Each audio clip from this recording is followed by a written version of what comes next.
Naendelea na somo lingine linasema ambalo Roho Mtakatifu alinipa tarehe 25 mwezi wa 8 2022.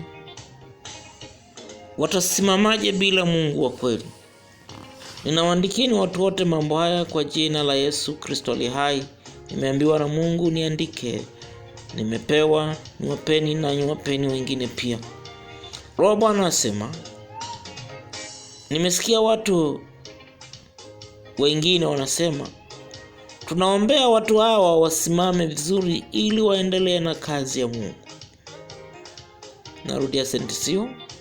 Roho wa Bwana asema, nimesikia watu wengine wanasema, tunaombea watu hawa wasimame vizuri ili waendelee na kazi ya Mungu.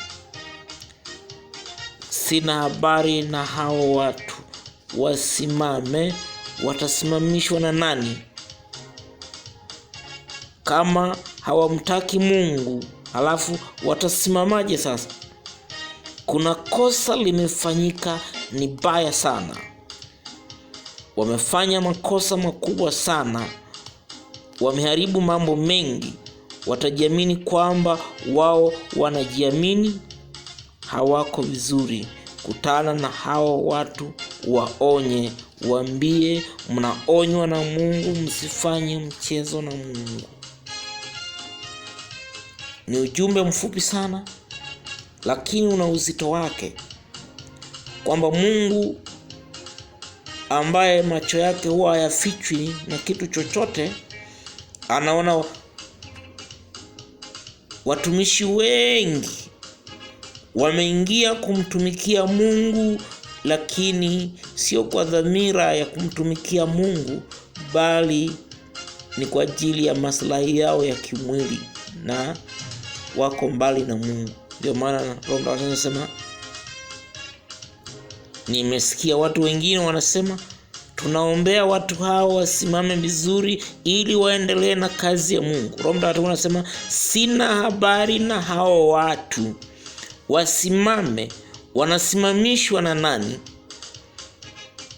Kama hawamtaki Mungu, halafu watasimamaje sasa?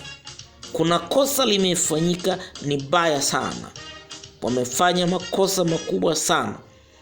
Wameharibu mambo mengi. Watajiamini kwamba wao wanajiamini. Hawako vizuri. Kutana na hao watu, waonye, waambie mnaonywa na Mungu, msifanye mchezo na Mungu.